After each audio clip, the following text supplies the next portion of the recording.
বীরভূম জেলা তৃণমূলের সভাপতির পদ হারালেন অনুব্রত। তৃণমূলের রাজ্য কমিটির সিদ্ধান্ত অনুযায়ী দলনেত্রী মমতা বন্দ্যোপাধ্যায় স্বাধীর কেষ্ট আর এবার থেকে শুধুই 7 সদস্যের কোর কমিটির সদস্য মাত্র।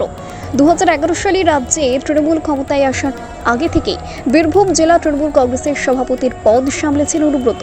2001 সালের 27 জুলাই ডানুরের সুচপুর গণহত্যার সময় এই অনুব্রতই তৃণমূলের সামনের সারিতে দাঁড়িয়ে থেকে বামেদের সাথে লড়াই করেছিলেন। প্রায় তখন থেকেই অনুব্রত জেলা সভাপতির পদ সামলেছে।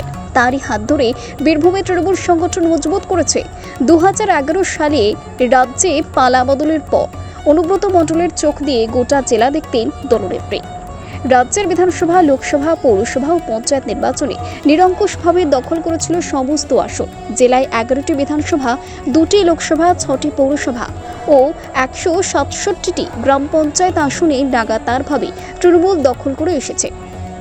তার সবকিছুই অনুব্রতর বদান্যতায়। তার জন্য দলনেত্রী মমতা বন্দ্যোপাধ্যায় বারে বারে অনুব্রতর উপরে ভরসা রেখেছিলেন। নির্বাচন আসতেই বিরোধীদের উদ্দেশ্যে বিভিন্ন রকমের শব্দবন্ধ ব্যবহার করতেন। চরাম চরাম, গুড় বাতাসা, শুটিয়ে লাল করে দেব। এছাড়াও পুলিশকে লক্ষ্য করে বোম মারার কথাও বলেছিলেন অনুব্রত। আর তা নিয়ে গোটা রাজ্যে রাজনৈতিক চাপানোতর চলেছিল, কিন্তু দলনেত্রী তা দেখেনি। দলনেত্রী বলেছিলেন কেষ্ট অসুস্থ, ওর মাথাতে অক্সিজেন যায় না, কিন্তু সেই অনুব্রত আর জেলার সভাপতি রইলেন না। তৃণমূল আবার দল, তার আবার সভাপতি।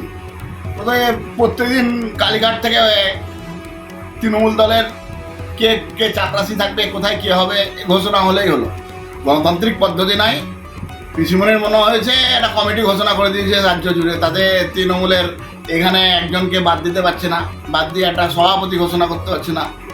বীরভূমে তৃণমূলের এরকম করুণ অবস্থা যে তারা তাদের দলের সভাপতি ঘোষণা করতে পারছে না। স্বাভাবিকভাবেই কাউকে বাদ দিলে কেউ আবার মুখ খুলবে, কেউ আবার সত্য কথা বলবে। এই ধরনের ঘটনা চলতে থাকবে। এটা নিয়ে আমরা কোনো চিন্তিত নয়, ব্যথিত নয়। তৃণমূল তাদের পার্টিতে কাকে কর্মচারী ডাকবে, কাকে করবে, সেটা তাদের ব্যাপার। আমরা এই বিষয়ে কিছু বলছি না। কমিটির আবার নতুন তালিকা প্রকাশ হয়েছে এবং সেখানে জেলা সভাপতির কোনো উল্লেখ নেই, পাশাপাশি চেয়ারপারসন আশিস বন্দ্যোপাধ্যায়কে করা হয়েছে। কি বলবেন? দেখুন, কোর কমিটির বীরভূম জেলার চেয়ারপারসন তৃণমূল কংগ্রেস দলের আশিস বন্দ্যোপাধ্যায় দীর্ঘদিন ধরে ছিলেন, তিনিই আছেন। আর কলকাতা নেতাজি ইন্ডোর স্টেডিয়ামে সারা বাংলার যারা মাটি মানুষের সৈনিক আছেন তাদের সকলকে নিয়ে আমাদের দলনেত্রী বাংলার মা মাননীয় মুখ্যমন্ত্রী মাননীয় মমতা বন্দ্যোপাধ্যায় ডাক দিয়েছিলেন এবং ওই সভাতেই তিনি ডিক্লার করেছিলেন যে বীরভূম জেলা পরিচালনা করবে কোর কমিটি। সেটাই হয়েছে। এটা আমাদের কাছে প্রত্যাশিত ছিল, এটা আমাদের কাছে নতুন কিছু ঘটনা নয়। আমি আজকের দিনে মাননীয় মুখ্যমন্ত্রী মাননীয় মমতা বন্দ্যোপাধ্যায়কে এবং যুবরাজ অভিষেক বন্দ্যোপাধ্যায়কে নত মস্তকে প্রণাম জানাই, কারণ তিনি বীরভূম জেলা কোর কমিটিও ভরসা রেখেছেন। 21শে নির্বাচন, 23শে নির্বাচন, 24শে নির্বাচন বীরভূম জেলা কোর কমিটি পরিচালনা করেছে, সুশৃঙ্খলভাবে পরিচালনা করেছে। কাটাকাটি, খুনোখুনি, রাহাজানি ছাড়াই 23শে 24শে নির্বাচন কোর কমিটি দ্বারা পরিচালিত হয়েছে এবং বিগত দিনের যে রেজাল্ট, সেই রেজাল্টের থেকে অভাবনীয় ফলাফল করেছে। তাই আরেকবার আপনাদের মাধ্যমে মাননীয় মুখ্যমন্ত্রী মাননীয় মমতা বন্দ্যোপাধ্যায়, বাংলার বাঘিনী, বাংলার মা এবং আমাদের যুবরাজ অভিষেক বন্দ্যোপাধ্যায়কে নতমস্তকে প্রণাম জানাচ্ছি কোর কমিটির উপর আস্থা ভরসা রাখার জন্য। দাদা, অনুব্রত মণ্ডলের কি তাহলে জেলা সভাপতি পদ থাকলো না? সেটা দেখুন, সেই বিষয়ে আমি কিছু বলতে পারবো না। সে বিষয়টা আমার থেকে আমরা ভালো বুঝতে পারবেন।